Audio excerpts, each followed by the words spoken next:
बिस्मिल्लाहिर्रहमानिर्रहीम। अस्सलाम वालेकुम नाज़रीन। आज हम बात करेंगे कि इस्लामाबाद हाई कोर्ट या आला अदलिया में जो ऐसी दरख्वास्तें आती हैं जो आदी दरख्वास्त गुज़ार होते हैं या इस किस्म की दरख्वास्तें जो है वो दायर की जाती हैं जिनका बज़ाहिर जो है वो मुतासरा नहीं होते, तो इससे मुताल्लिक इस्लामाबाद हाई कोर्ट बड़े अहम अहकामात जो है वो जारी करना शुरू कर दिए हैं, क्योंकि ऐसी दरख्वास्तें जो है पब्लिक इम्पोर्टेंस से मुतल्लिका होती हैं। पब्लिक इम्पोर्टेंस से मुतल्लिका आप ये कह सकते हैं कि एक बंदा मुतासरा फ़रीक भी नहीं है, लेकिन उसको पब्लिक इम्पोर्टेंस में डाल के वो दरख्वास्त दायर कर दी जाती है और वो पड़ी भी रहती हैं, बाज़ औक़ात उन पर नोटिस भी हो जाती हैं, लेकिन क्योंकि उसके पीछे जो पटिशनर होता है वो मैच्योर नहीं होता, इसलिए वो मामलात आगे भी नहीं बढ़ सकते और उसमें कोई जो मामला उसमें कोई एक्स्ट्रा ऑर्डिनरी कोई ऑर्डर भी जारी नहीं हो सकता।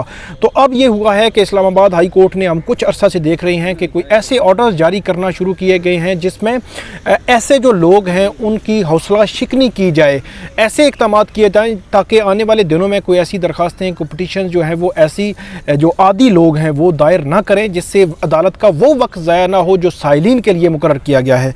आज मैं कुछ केसेस आपके सामने रखता हूँ और जो जजेस का जो माइंड है, जो जजेस की जो आजकल जो है वो ऑर्डर्स आ रहे हैं वो आपके सामने रखता हूँ। सबसे पहले इस्लामाबाद हाई कोर्ट ने गुज़श्ता रोज़ दो जजमेंट दी हैं। इस्लामाबाद हाई कोर्ट के चीफ जस्टिस अतर मिनल्ला ने, उन दोनों में 25-25 हज़ार रुपया फ़ाइन किया गया है। एक दरख्वास्त गुजार हैं बिस्मा नूरीन, कराची से खातून आती हैं।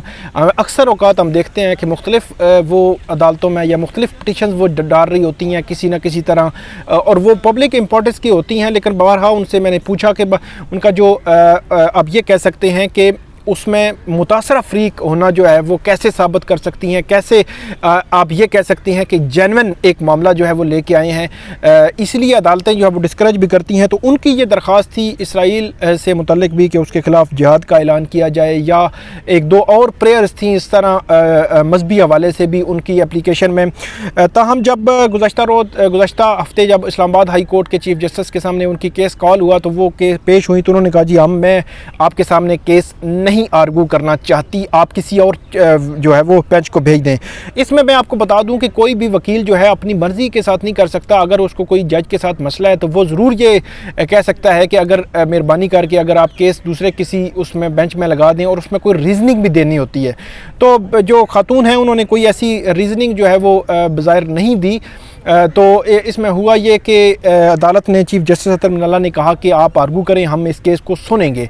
उसके बाद वो उन्होंने आर्गू नहीं किया और वो रोस्टम से चली गई। उसके बाद ऑर्डर आया, तो ऑर्डर में 25 हज़ार रुपया फ़ाइन जो है वो किया गया, और इस्लामाबाद हाई कोर्ट के चीफ जस्टिस ने उसमें ऑब्जर्वेशन ये दी कि ये फ्रिवलेस जो पटिशन्स हैं ये उन साइलिन का वक्त ज़ाया करती हैं जो असल साइलिन है, असल लिटिगेंट्स हैं, जिनके केसेस जो है साल से पड़े होते हैं, और वो लोग जो जेलों में बंद हैं उनकी अपीलें जो है ज़ेरे अल्तवा होती हैं कि उनका जो टाइम है वो कीमती टाइम वो ज़ाया होता है। ऐसे केसेस से तो चीफ जस्टिस ने वो केस उसमें 25 हज़ार रुपया फ़ाइन करके उस केस को डिसमिस किया और नाकाबिले समात भी करार दिया, और ये कहा कि जो मुतल्लिका रजिस्ट्रार हैं उनमें 25 हज़ार रुपया वो जमा करवाएंगे। दूसरा केस था शाहिद औरंगज़ई हैं, उन्होंने उनके बेटे हैं, उनकी जानिब से जो एक केस दायर किया गया था, और वो बुनियादी तौर पर था ये कि जो बैरिस्टर अली ज़फ़र हैं, वज़ीर-ए-आज़म इमरान ख़ान ने बैरिस्टर अली ज़फ़र को ये कहा था कि वो जो जहांगीर तरीन है उनके मामलात की छानबीन करके एक रिपोर्ट जो है वो जमा करवाएं। अब इन्होंने ये चैलेंज किया था कि एक तो वो जो इस किस्म की कमेटी है वो नहीं बनाई जा सकती, या इसको जो है वो कालअदम करार दिया जाए, ये इस्तदा की थी। दूसरा जो अकाउंट्स फ्रीज़ किए गए जहांगीर खान तरीन के, उनको भी जो है वो खोलने का ऑर्डर किया जाए। तो इस केस को भी जब कॉल हुआ तो इसमें कोई पटिशनर जो है वो पेश नहीं हुआ था। हम deputy attorney general Syed Tayyab Shah जो है वो अदालत के सामने पेश हुए, और अदालत ने पूछा कि ये कैसी पटिशन्स हैं, ये क्या, आप इस पर क्या कहना चाहेंगे कि जिस पटिशन में 3 सफ़ात की ये पटिशन है, इसमें जो जिस नोटिफिकेशन को चैलेंज किया गया है वो नोटिफिकेशन भी साथ मुंसलिक नहीं किया गया, और ऐसा भी नहीं है कि कोई मुतासरा फ़रीक हो पटिशनर। तो ये जब चीज़ें मौजूद ही नहीं हैं तो ऐसी पटिशन कौन लाता है, क्यों लाता है? तो डिप्टी अटॉर्नी जनरल ने यह अदालत से इस्तदा की थी कि ये ऐसी पटिशन्स नहीं आनी चाहिए, क्योंकि वही बात कि आम साइलिन और लिटिगेंट्स का जो वक्त है वो ज़ाया होता है, और आम साइलिन के लिए जो केस अदालतें जो है जो वक्त जो है वो लगा सकती हैं वो यहाँ पे ज़ाया हो जाता है। ताहम चीफ जस्टिस ने उस पर जो जजमेंट थी रिज़र्व कर ली, और बाद में जब जारी की तो 25,000 रुपया इसमें भी फ़ाइन किया।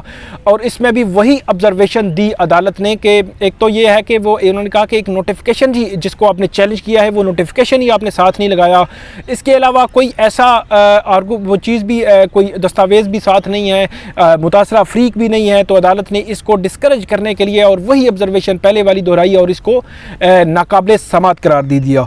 इसके अलावा जो जस्टिस बाबर सत्तार हैं उनकी जानिब से भी गुज़श्ता दिनों केसेस जो है वो आए हैं, और उन्होंने भी एक जो पटिशन थी उसमें अदालत ने 50,000 रुपये जो है जुर्माना किया है। वो बुनियादी तौर पर पटिशन थी, एक पुराना पटिशनर चला आ रहा था, वो जो एस्टेब्लिशमेंट डिवीज़न के ख़िलाफ़ मुख्तलिफ महाज़ों पर पटिशन्स करते थे, और उसमें जो अदालत ने बदनीति जो है ऑब्ज़र्व की है कि शायद उसमें जो पटिशनर की बदनीति थी या लिंगर ऑन करना था या मामले को लटकाना जो है वो मकसूद था। तो ऐसी पटिशन्स को भी डिस्करेज करने के लिए जस्टिस बाबर सत्तार जो है उन्होंने 50,000 रुपये जुर्माना किया। इसी तरह एक और पटिशन थी जस्टिस बाबर सत्तार उनके पास, उसमें उन्होंने जो रिप्लाई मांगा हुआ था जो फ्रीकैन है फ्रीक मुखालिफ उनसे, लेकिन उन्होंने रिप्लाई जमा नहीं करवाया। तो उसमें 7 जो रिस्पोंडेंट्स थे उनको अदालत ने 5,000 रुपया जुर्माना किया और नेक्स्ट डेट जो है उनके लिए फ़िक्स कर दी। तो इसमें 35,000 जो है वो फ़ाइन जो है वो किया गया। तो ये वो केसेस हैं जिसमें हम देखते हैं कि अदालतें फ़ाइन कर रही हैं ताकि इनका जो ये जो माइंड सेट है इसको डिस्करेज किया जाए। इसके अलावा एक और मैं आपको बताऊं कि शाहिद औरंगज़ई जिनका दूसरी पिटीशन में आपको बताया कि उसमें इस्लामाबाद हाई कोर्ट के जस्टिस मोहसिन अख्तर कियानी ने एक केस में 2 लाख रुपये फ़ाइन किया था, जिसके बाद ये कहा गया था जो रजिस्ट्रार हैं जो दायरी ब्रांच है कि वो जब तक 2 लाख रुपये फ़ाइन जो है वो जमा नहीं करवाएंगे तब तक उनकी पिटीशन जो है वो इंटरटेन नहीं करनी। दूसरे लफ्ज़ों में इंस्टीट्यूशन ब्रांच उनकी पिटीशन लेगी नहीं। तो अब उनकी पिटीशन जो है वो काफ़ी अरसे से डाल रहे थे लेकिन उनकी पिटीशन ले नहीं रही थी इंस्टीट्यूशन ब्रांच। तो अब इस बार उन्होंने अपने बेटे के ज़रिए पिटीशन डाली और वो पिटीशन भी अदालत ने 25,000 रुपये फ़ाइन करके मुस्तरद कर दी। इसके अलावा तकरीबन 6 से 8 माह पहले गुजरात का एक शहरी था, उन्होंने ये कहा था जी मैंने जब सदर अलवी सदारती इलेक्शन लड़ रहे थे तो उस वक़्त मैंने भी कागजात नामज़दगी जमा करवाए थे। तो उन्होंने कोई एलिगेशन लगाया था सदर अलवी पर कि वो नाअहल है और मुझे अहल करार देकर मुझे सदर जो है वो बनाने का ऑर्डर किया जाए। तो ये एक बड़ी अजीब सी सिचुएशन थी कि एक आम शहरी जो है वो उठ के वो कह रहा है जी मुझे सदर बनाएं। और उस पिटीशन में भी इस्लामाबाद हाई कोर्ट के चीफ जस्टिस अल्लाह ने 10,000 रुपये फ़ाइन किया था।